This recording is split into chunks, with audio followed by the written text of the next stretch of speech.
ভারতকে পাশ কাটিয়ে তিস্তা মহাপরিকল্পনা বাস্তবায়ন কঠিন হবে বলে মনে করছেন গবেষকরা। তারা বলছেন, চীনের কাছ থেকে ঋণ নিয়ে নয়, নিজস্ব অর্থায়নে এই প্রকল্প করা যেতে পারে। এছাড়া চীন, ভারত ও বিশ্ব ব্যাংকের সমন্বিত উদ্যোগও নেওয়া যেতে পারে।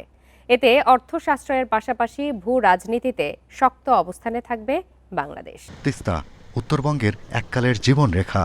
শুষ্ক মৌসুমে গজলডোবা বাঁধের মাধ্যমে পানি প্রবাহ আটকে রাখে ভারত। তখন অববাহিকায় পানি আসে সর্বোচ্চ 6.5 থেকে 7,000 কিউসেক।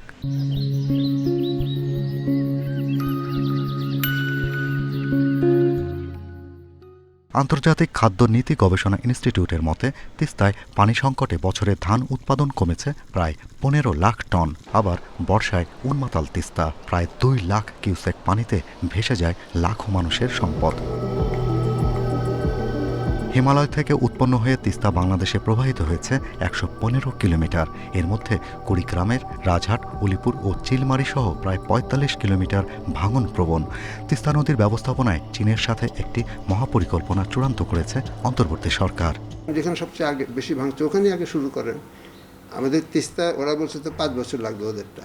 আপনারা জানেন তো, এই 5 বছর বললে এটা গিয়ে 10 বছরে ঠেকবে। তো 10 বছর মানুষ বসে থাকবে? এটার জন্য আপনার $1 বিলিয়ন ঋণ নেওয়া লাগবে না। আমাদের দেশের যা আছে সম্পদ সেটা দিয়ে করা যাবে। প্রকল্পে মোট ব্যয় ধরা হয়েছে প্রায় 12,000 কোটি টাকা।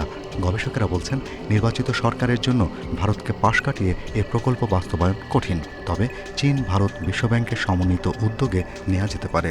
এটা বহুপাক্ষিক হওয়া উচিত। এর মধ্যে চীন থাকবে, ভারত থাকবে।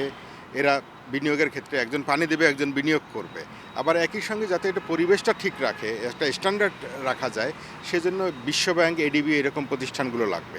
নতুন যে সরকার আসবে, সেই সরকার আসার সঙ্গে সঙ্গে ভারত যদি একটা প্রভাবক শক্তি হিসাবে ক্রিয়াশীল হয়ে ওঠে, তাহলে কিন্তু এটি ঝুলে যাওয়ার একটা আশঙ্কা আছে। মাত্র 10,000 কোটি টাকা প্রতি বছর যদি শুধু 2 থেকে 2.5 কোটি টাকা করে সরকার বরাদ্দ দেয়, তাতেও এই মহাপরিকল্পনা তোলা সম্ভব। এর জন্য সরকারের শুধু সদিচ্ছা থাকা চাই। 1983 সালের চুক্তিতে তিস্তায় বাংলাদেশকে 36 ভাগ পানি বরাদ্দ দেওয়ার কথা ভারতের। তবে 2011 সালে সমান ভাগের খসড়া চুক্তি পশ্চিমবঙ্গের বিরোধিতায় আটকে আছে। Shahriar Anirban, independent news, Dhaka.